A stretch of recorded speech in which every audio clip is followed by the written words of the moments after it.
Hello everyone, welcome to Inspection IAS Daily News Analysis. Today is 11th September 2023 and we are going to discuss important news articles of Hindu, Indian Express, PIB and Assam Tribune.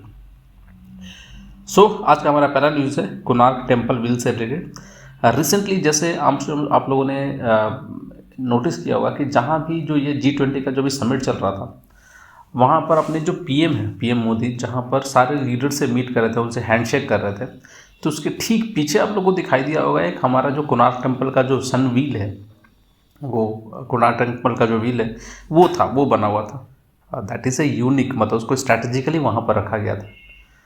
तो आखिर ऐसा क्यों, ये what does that wheel represent, इसको थोड़ा समझते हैं। क्योंकि इंटरनेशनल डिप्लोमेसी में हर एक चीज़ का मायने होता है, कौन सा स्टेज है, कैसे आप हाथ मिलाते हो, बॉडी लैंग्वेज के ऊपर में हर एक चीज़ का ध्यान दिया जाता है। तो आखिर कुछ ना कुछ तो इंडियन गवर्नमेंट ने सोचा ही होगा उस बिल को लगाने के पहले। तो आखिर है क्या, थोड़ा इसको एनालाइज करते हैं। देखिए, पहले तो कोणार्क टेम्पल की जो व्हील है उसको पहले समझ लेते हैं, फिर हम लोग समझ जाएगा कि आखिर कोणार्क टेम्पल बनाया किसने था और उसका रिप्रेजेंटेशन क्या है। नॉर्मली अगर देखा जाए, the replica of the Konark wheel from the Sun Temple temple in Odisha's Puri served as a backdrop of the Prime Ministers of India welcome handshake with G20 leaders as they arrived at the summit venue, that is Bharat Mandapam. उसको भारत मंडपम नाम दिया गया था। And ये जो Konark temple wheel है, the Konark temple wheel was built during the 13th century under the reign of king Narasimhadeva one. ठीक है, नरसिम्हदेवा वन ने इसको बनाया था। And this wheel has 24 spokes, is also adopted into Indians national flag and embodies India's ancient wisdom, advance civilisations and architectural excellence. तो ये हमारे architectural excellence और एडवांस सिविलाइजेशंस को रिप्रेजेंट करता है। And the rotating wheel of the Konark wheel symbolises time, ये समय चक्र को बताता है, that is Kalachakra as well as progress and continuous changes. तो ये इसका कुछ रिप्रेजेंटेशन होता है। And its serve as a powerful symbol of the wheel of democracy that reflect the resilience of democratic ideas and commitment to progress in society.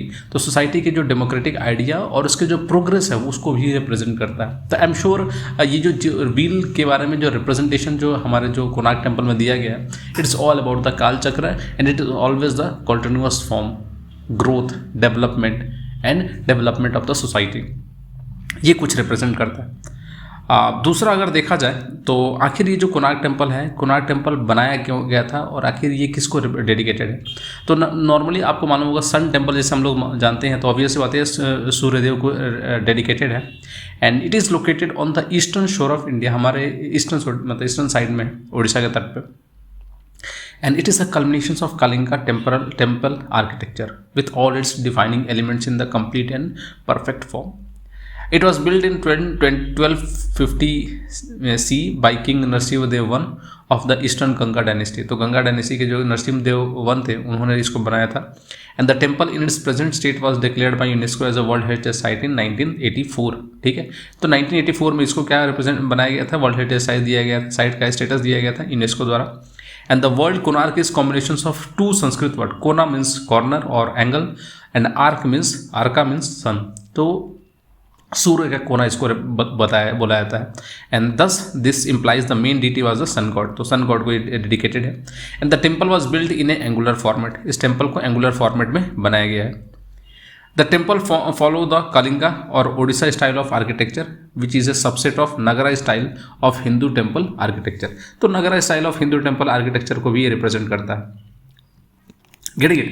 तो this is regarding the Konark temple. Next, चलिए अपना अगले news पे बढ़ते हैं। अपना अगला जो न्यूज़ है वो G20 launches India Middle East Europe economic corridor.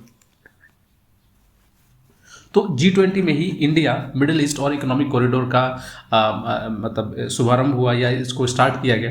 ये है क्या, देखिए ये जो कॉरिडोर है, ये कॉरिडोर बड़ा ही यूनिक है। And this corridor represents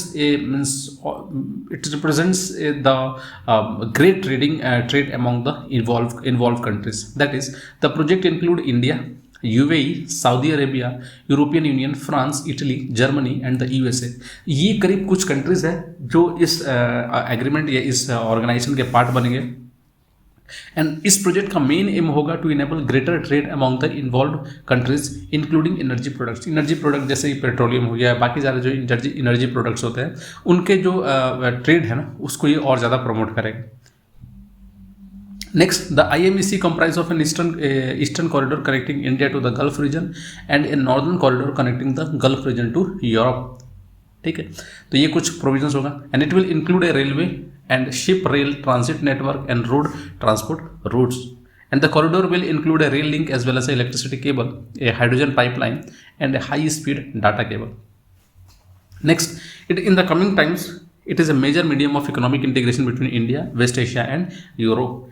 And the rail and shipping corridor is part of the partnership for global infrastructure investment. तो ये कुछ provisions है इस agreements का. Next significance क्या है? It will increase prosperity among the countries involved through energy flow of energy and digital communications.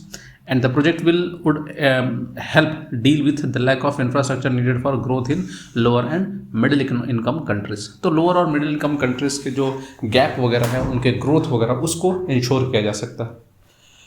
थोड़ा और अगर देखा जाए तो की फैक्ट्स क्या है इसके. It is a collaborative efforts by G7 nations to fund infrastructure project in developing countries. तो G7 नेशन जो इंफ्रास्ट्रक्चर प्रोजेक्ट को जो फंडिंग करते हैं जो डेवलपिंग कंट्रीज उनके लिए, तो ये एक यूनिक स्टेज बनेगा.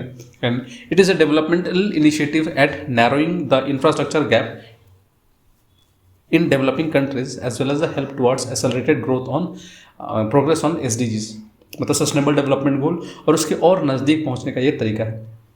दूसरा, the infrastructure plan was first announced in June 2021 during G7 summit in the UK, and collectively it aims to mobilize nearly 6 billion from the G7 by 2027 to invest in critical infrastructure that improves lives and delivers real gain for all of our people.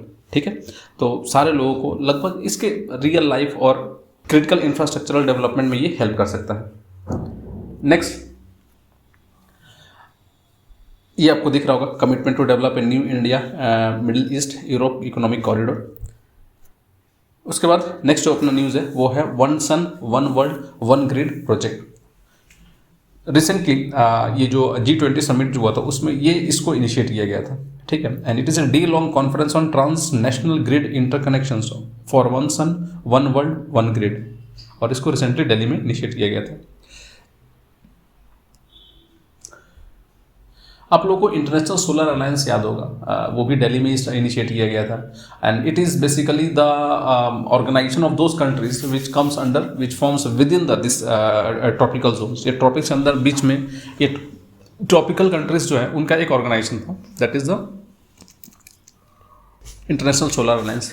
But उससे आगे बढ़ के ये दुनिया को integrate करने की बात चल रही है. क्या है? The idea of one sun, one world, one grid initiative was put forth by the Prime Minister of India, Modi ji, and at the first assembly of the International Solar Alliance in October 2018. The initiative aims at connecting energy supplies across border. Vision क्या है? It aims to connect different regional grids through a common grid that will be used to transfer renewable energy power and thus realize the potential of renewable energy sources, especially solar energy. And the project is being spearheaded by the Government of India and the UK in the partnership with the International Solar Alliance and the World Bank Group. It will bring together a global coalitions of national government, international financial and technical organizations, legislator, power system operators and knowledge leaders to accelerate the construction of one of the new infrastructure needed for world powered by clean energy. ठीक है, and इसको जब complete होगा the grid is expected to be set up over the next few years by the International Solar Alliance. Once operational it will transport solar power to different countries. एक बार operational होने के बाद तो जो एनर्जी डेफिशिएंट कंट्री होगा वहाँ पर ही ट्रांसफर किया जा सकता है. So that is regarding that is regarding the one sun one world one grid initiative. दूसरा, अगर इंटरनेशनल सोलर अलायंस के बारे में समझा जाए तो it is an intergovernmental organisation that was launched in 2015 by the prime minister of India and the president of France at the United Nation climate change conference held in Paris. And ISA is an action-oriented, member-driven, collaborative platform for increased deployment of solar energy technologies. And the ISA is guided by its toward 1000 strategy, which aims to mobilize 1000 billion of investment in solar energy solutions by 2030 to deliver energy access to 1000 million people using clean energy solutions and to install 1000 gigawatt of solar energy capacity and to mitigate global solar emissions of the tune of 1000 million tons of carbon dioxide every year. तो लगभग mission 1000 या towards 1000 initiative यही है। Vision let us together make the sun brighter, mission every home no matter how far away will have a light at home. And headquarters का जो होगा वो Gurugram India में है। तो ये तो सबको मालूम होगा। चलिए अपने अगले न्यूज़ पे चलते हैं। अगला जो न्यूज़ है आपका, अफ्रीकन यूनियन नाउ ए G20 मेंबर्स। ये बहुत बड़ी बात है, ये बहुत बड़ी बात है। इंडिया ने जो प्रॉमिस किया था कि अफ्रीकन यूनियन को G20 का मेंबरशिप दिलाएगा, वो इंडिया ने पूरा किया। अफ्रीकन यूनियन एक ऐसा ऑर्गेनाइजेशन है जो अफ्रीकन कंट्रीज़ का एक ग्रुप है, और उनको G20 का मेंबरशिप, परमानेंट मेंबरशिप दिलाना बहुत बड़ी बात है। इसके चलते इंडिया का जो रोल स्टीचर है वो और भी बढ़ गया है, और कंट्रीज़ आज इंडिया को एक दूसरे नज़र से देखते हैं। हम लोग वैसे कंट्री नहीं है जो दूसरों के ज़मीनों को नज़र रखते हैं या दूसरों की ज़मीनों को हड़पने की कोशिश करते हैं, बट रैदर हम लोग पूरी दुनिया को एक फैमिली समझते हैं। एंड इसका उदाहरण आज G20 में दिया गया। जैसे आपने देखा होगा कि अगर G20 का जो आपने अगर लाइव ब्रॉडकास्टिंग देखी होगी तो उसमें देखा होगा कि जयशंकर जी खुद गए थे अफ्रीकन यूनियन के जो चेयरमैन थे उनको लाकर उनको मोदी जी के पास लाया गया था, और जहां पर उनको ये मेंबरशिप दिया गया। तो क्या है, तो during the 18th G20 summit held in India the African Union was admitted as a new member of the G20 nations. अगर देखा जाए तो अफ्रीकन यूनियन के बारे में, तो African Union is an intergovernmental organisation consisting of 55 member state. ध्यान रखिएगा 55 मेंबर स्टेट्स का ये ऑर्गेनाइजेशन है that make up the countries of African continent. Basically it is a continental union with a wide range of goal aimed at strengthening its member states both individually and collectively. It was officially launched in 2002 as a successor to the Organization of African Unity (OAU), and the African Union headquarter is in Addis Ababa, Ethiopia। तो Ethiopia में इसका headquarter है। Important facts है कुछ। Vision क्या है African union का? Is guided by it's vision of integrated prosperous and peaceful Africa driven by its own citizen and representing A dynamic force in the global arena. A deadline of 2063 has been set to achieve this mission, representing the centenary of the former organization of the African Union. And Agenda 2063 aspirants include a prosperous Africa based on inclusive growth and sustainable development, an integrated continent, but politically united, based on idea of Pan-Africanism, an Africa of good governance, democracy, respect for human rights, justice and rule of law। ये इसका vision है और agenda 2063।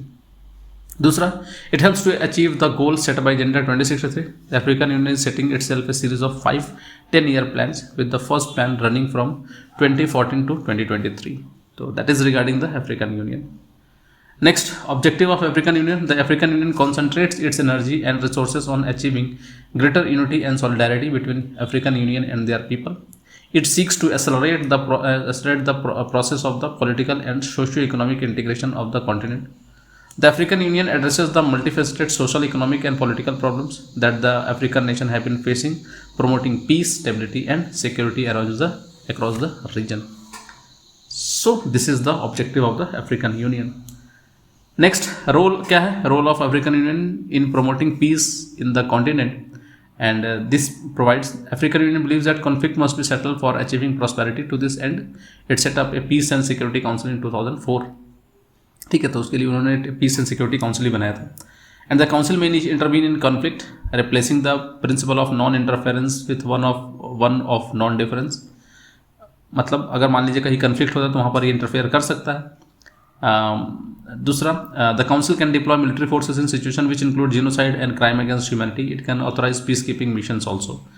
African Union oversees the new Partnership of African Development (NEPAD), and this is an anti-poverty blueprint which offers a bargain with the West, the promotion of good political and economic practice in return of their more aid and investment। ठीक। अच्छा, many of the African Union peacekeeping mission has been helped government tackle terrorism across Africa, from the Sahel to the northern Mozambique। ठीक है, तो ये एक बहुत अच्छा initiative है जहाँ पर अफ्रीकन यूनियन को ऐड किया गया। अफ्रीका रीजन भी एक मतलब मिनरल रिच रीजन है, बट उसका डेवलपमेंट नहीं हो पाया। हो सकता है इस बहाने उसका डेवलपमेंट भी हो सके। Next, African Union diplomatic efforts have also resulted in resolving conflict in Africa. And in 2022, it brokered a peace deal between the Ethiopia government and the Tigray People Liberation Front in South Africa. तो ये भी एक उनका बहुत अच्छा initiative है और एक बहुत बड़ी डिप्लोमेटिक गेन है उनका. दूसरा, the establishment of African continental free trade agreement which came into force in 2021 is yet another achievement of the organisations. Next, and with 54 member countries as signatory of AFCFTA is the world's largest new free trade area since the establishment of WTO in 1994. It seeks to increase intra-African trade through deeper level of trade liberalizations and enhanced regulatory harmonizations. And AFCFTA will increase Africa's income by 450 billion by 2035 and increase intra-African exports by more than 81%. So that is regarding the आपका African Union. So that's all for today. आज के लिए इतना ही in our daily news analysis. And if you want the PDF lecture of this video, you can always download it from our Telegram channel, that is Inspiration IS. Alternatively, you can follow our social media page like Facebook, Instagram, and YouTube for such other video contents. Thanks for watching, and please do subscribe to our YouTube channel and our Facebook page. Take care.